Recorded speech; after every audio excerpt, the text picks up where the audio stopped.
Hello दोस्तों, कैसे हैं आप सब। स्वागत है मेरे चैनल दीपा साहू ब्लॉग्स में। तो आप लोग कैसे हैं, आशा करती हूँ आप लोग अच्छे होंगे। ये बताने के लिए कमेंट में हर हर महादेव ज़रूर लिखें। तो मैं यहाँ पर बताने वाली हूँ पशुपतिनाथ जी के व्रत। जी हाँ, कुछ लोगों को क्लियर नहीं पता है और कुछ लोग करते भी हैं और नियम से नहीं कर पाते हैं। तो मैं आपको बताना चाहती हूँ कि इनका व्रत हम कैसे कर सकते हैं।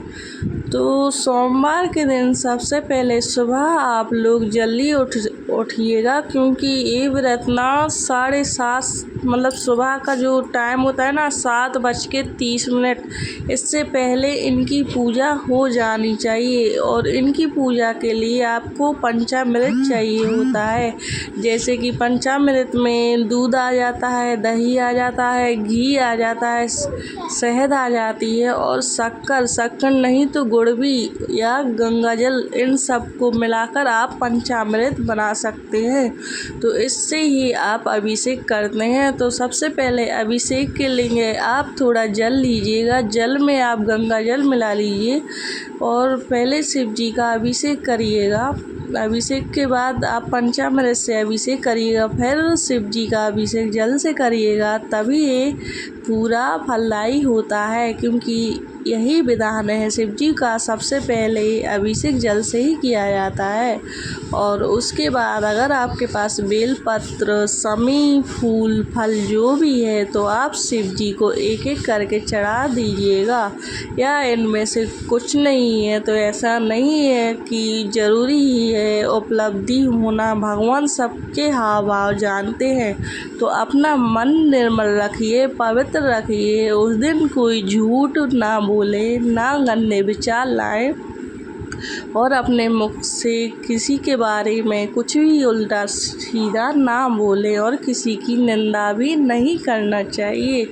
बस अपना मन अच्छा रखिए और भगवान शिव की आराधना करिए। श्री शिवाय नमस्तुभ्यम बोल सकते हैं या ओम नमः शिवाय भी बोल सकते हैं। मेरा मानना तो ये है कि पहले से ओम नमः शिवाय चला आ रहा है, तो इसके लिए सबसे अच्छा तो ओम नमः शिवाय एकमात्र मंत्र है जो हमें वही करना चाहिए। तो दोस्तों, ओम नमः शिवाय का आप एक माला जाप कर सकते हैं और शिव चालीसा भी आप कर सकते हैं। तो शिव चालीसा की आप एक पुस्तक ले लीजिएगा, तो आप 1 बार या 5 बार भी कर सकते हैं और जितना आपका मन हो उतनी बार आप कर सकते हैं। इसमें कोई बुराई नहीं है, क्योंकि भगवान की जितनी पूजा पाठ हम कर सके उतना अच्छा होता है।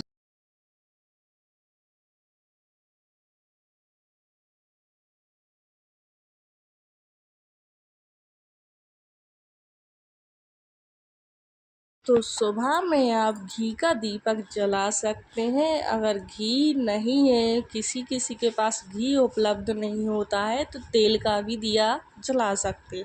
कुछ लोग बोलते हैं तिल का, अगर भाई जिनके पास तिल के तेल का दीपक ही नहीं है तो वो क्या करेगा। तो सादा दीपक भी आप जला सकते हैं। भगवान सब कुछ जानते हैं मेरे प्यारे दोस्तों, ऐसा कुछ नहीं है।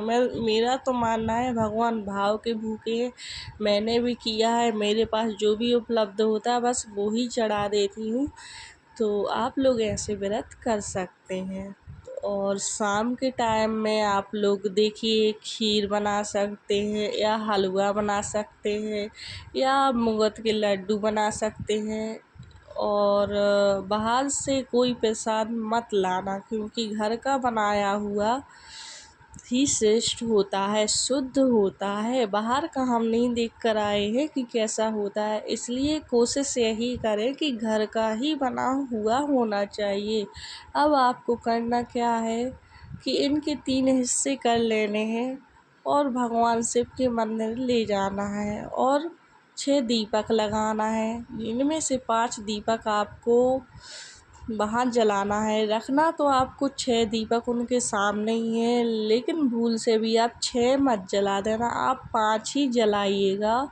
और 1 दीपक है वो आपको साथ में ले आना है। मैं बता दूँ, आप शाम को इनकी पूजा 5:30 बजे से 7:15 तक कर सकते हैं, क्योंकि 7:15 तक ही इनका नियम है।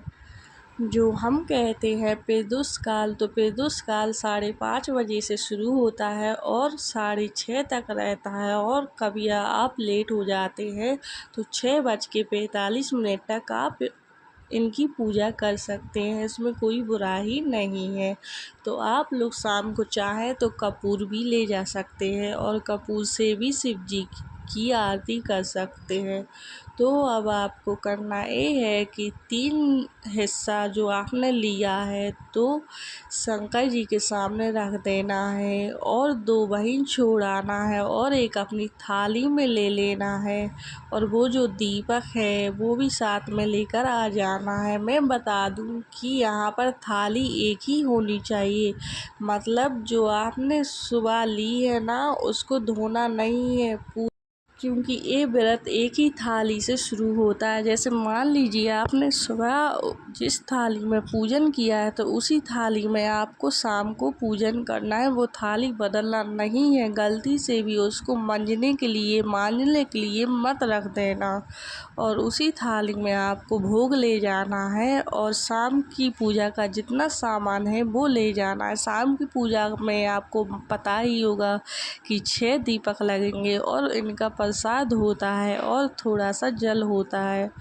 तो यही सब ले जाना है। तो आप लोग अच्छे तरीके से पूजा करिएगा। आशा करती हूँ आपको मेरा वीडियो ज़रूर पसंद आया होगा, तो लाइक कर दें, कमेंट कर दें और सब्सक्राइब ज़रूर करें दोस्तों, ताकि मैं ऐसे ही जानकारी देती रहूँ।